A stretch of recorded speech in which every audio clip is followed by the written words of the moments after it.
They warned us about Troy Landry from Swamp People, but we didn't listen, and now, as more behind-the-scenes revelations surface, the truth about the King of the Swamp is more complicated than fans ever imagined. For over a decade, Troy Landry has been the face of the hit reality series, captivating audiences with his thick Cajun accent, unmistakable catchphrases like "Shoot 'em," and his unparalleled skills in the dangerous art of alligator hunting deep in the Louisiana bayous. He was portrayed as the fearless, good-natured family man who upheld generations of tradition, embodying the spirit of survival and Southern grit. Yet, those closest to the industry had long whispered that the man behind the camera might not be quite as simple or wholesome as the on-screen persona suggested. Warnings emerged from local insiders, crew members, and even former castmates, hinting that Landry's fame brought more than fortune. It also brought ego, tension, and an undercurrent of control that few dared to speak about publicly. As Swamp People gained popularity, so did the pressure on Troy to carry the show's success,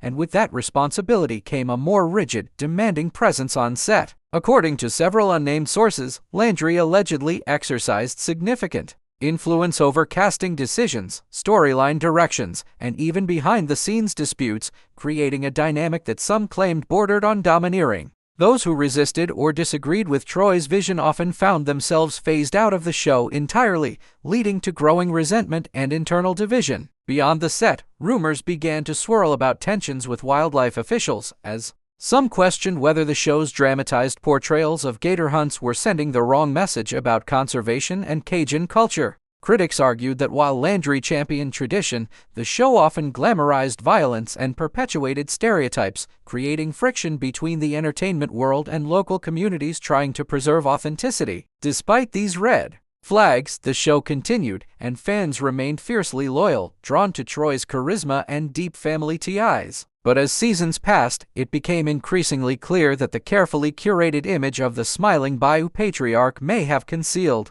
a far more complex and flawed individual. Health scares and personal struggles began to weigh heavily on Landry, and though he continued to appear on screen with his signature enthusiasm, those who followed closely began to notice subtle shifts: less warmth, more distance, and a weariness that even his alligator hunting couldn't mask. Still, Troy never faltered in his commitment to his roots, and perhaps that's what makes the revelations so difficult to process. He wasn't a villain, but he wasn't perfect either. The warnings weren't about scandal in the traditional sense. They were about reality colliding with myth. We were told he was a man under immense pressure, a figure navigating the treacherous waters of fame, tradition, and personal legacy, and we chose instead to believe the legend. Now, with the full story finally emerging, we must reconcile the image we adored with the man behind it: complex, commanding, proud, and undeniably human. In the end, Troy Landry remains a towering figure in the swamp, just not the infallible hero we once thought he was.